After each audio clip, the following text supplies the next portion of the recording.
Yan, may vault ng bebang. Hindi ibig sabihin may vault ka, mapera ka, mayaman ka.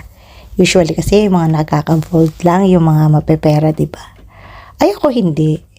Sabi ko, bakit? Alam nyo ba kung anong nakalagay ko dyan? Yung mga accessories ko na hindi ko ginagamit, na may sentimental value, yung bigay sa akin, naandyan sa loob. Yung ibang collections ko, naandyan sa loob. Kahit pinahirapan ako magbukas. Kahit pinahirapan ako paano ko makuha yung perfect combination. Kasi nga, walang English instruction. Although naandyan yung combination na number, hindi ko naman alam kung paano instruction ang gagawin ko. But anyways, at the end naman, hindi ko siya tinigilan at nakuha ko din.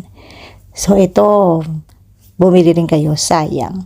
Maganda ito sa bahay pag nag-for good na tayo, di ba? Safe na. At saka kung kahit iwanan nyo na yung mga alahas nyo, natitira nyo yung cash, dyan nyo na lang iwan. Pwede rin pala itong idikit sa wall. Meron siyang tornilyo para dyan. Sa loob padadaanin. Mahaba siyang tornilyo para ma-fix nyo siya sa wall. Kaya, kung iniisip nyo yung mabubuhat siya, di i-fix nyo sa wall. O, diba? Yan, o. Tapos may maliit siyang box sa loob. May susi rin yun. So, doon, pwede nyo ilagay yung alahas nyo. Yung talagang importante. Yan. So, yun lang mga kabebang. Na-share ko lang.